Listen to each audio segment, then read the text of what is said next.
السلام علیکم۔ حکایت شخصادی میں سے تحمل و برداشت۔ ایک سخی اور نیک آدمی کے پاس کوئی ڈھیٹ سائل چلا گیا۔ اتفاق سے ان دنوں اس سخی کی جیب خالی تھی، جس کی وجہ سے سائل کی حاجت پوری نہ کر سکا۔ بے حیا سواری نے گلی میں آ کر بد کلامی شروع کر دی اور کہنے لگا، ان بے شرم بچھوؤں سے خدا کی پناہ، لباس صوفیانہ پہنتے ہیں مگر در حقیقت بھیڑیے ہیں، بلی کی طرح ہر وقت شکار کی گھات میں رہتے ہیں، دیکھنے کو خاموش مگر کتے کی طرح جھپٹ کر حملہ کرتے ہیں، ان کی بات مکاری ہے جو مسجد میں جا کر لوگوں کو پھانستے ہیں کیونکہ گھر میں تو شکار کر نہیں سکتے، قافلے تو بہادر لوٹتے ہیں مگر یہ بے شرم لوگوں کے کپڑے بھی اتار لیتے ہیں،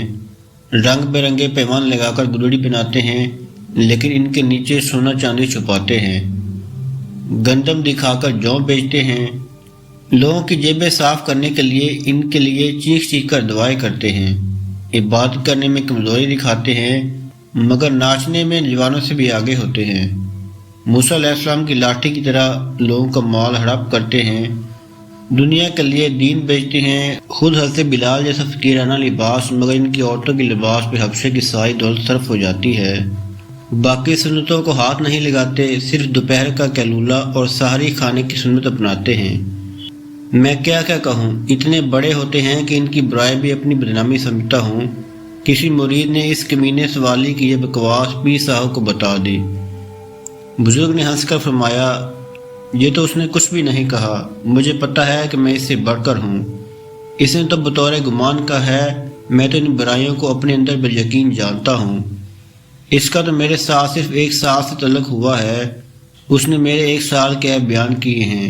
میرے 70 سالوں کے عیبوں کو تو یہ جانتا ہی نہیں، میرے عیب مجھ سے بہتر صرف اللہ ہی جانتا ہے،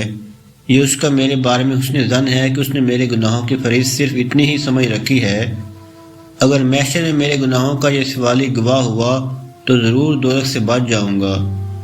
آئندہ اگر کوئی میرے صرف اتنے ہی عیب بیان کرے تو اسے کہنا میرے پاس آئے اور میرے گناہوں کی کتاب لے جائے۔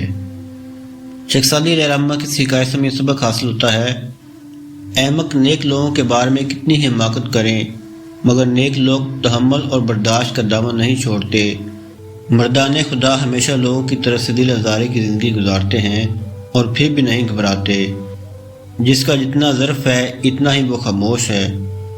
حقیقت میں وہی اہل اللہ ہیں جو مصیبتوں کے تیروں کا ہدف بن کر سی بھی نہیں کرتے۔ حضرت صالح فرماتے ہیں، زبو باشے تا پوستیت درین کے صاحب دلانے بارش و خامبرین، بے حس ہو جا تاکہ لوگ تیری کھال اتار لیں، کیونکہ اہل اللہ ہمیشہ بے شرم لوگوں کا بوجھ اٹھاتے آئے ہیں۔ ان بے شرم لوگوں کی کیا بات کرتے ہو، ان کی حالت تو یہ ہے کہ اگر نیک لوگوں کی مٹی سے سراہی بنا لی جائے تو یہ ملامت کر حسد کی وجہ سے پتھر مار مار کر اس کو بھی توڑ دیں، حالانکہ سراہی ہمیشہ اچھی مٹی ہی کی بنتی ہے۔ تھی نہ اپنے گناہوں کی ہم کو خبر، دیکھتے رہے اوروں کے عیب و ہنر، پڑی جو ہی گناہوں پہ اپنی نظر تو جہاں بھر میں کوئی برا نہ رہا، عیب کرنے والا گو چھپ کر تیر مارتا ہے جو خطا جاتا ہے، اور عیب کی بات تیرے پاس پہنچانے والا وہی تیر اٹھا کر تیرے پہلو میں چبو دینے کی طرح ہے، یعنی اس عیب بیان کرنے سے زیادہ تیرا بدخواہ ہے کہ اس کی شرط تو ناکام ہو گئی مگر اس کی کمی اس نے پوری کر دی۔ حضور علیہ السلام نے معراج کی رات غیبت کرنے والوں کا بہت برا انجام دیکھا، اور قرآن مجید میں اس گناہ کو مردہ بھائی کا گوشت کھانے کے برابر قرار دیا گیا ہے۔ افسوس کہ آج جہاں 2 مسلمان بیٹھے ہوں کسی نہ کسی کی غیبت نہ کر لیں تو ان کو چین نہیں آتا۔ تمام لوگوں سے گزارش ہے کہ ان کو سبسکرائب کریں اور بیل آئیکن ضرور پریس کریں۔ شکریہ۔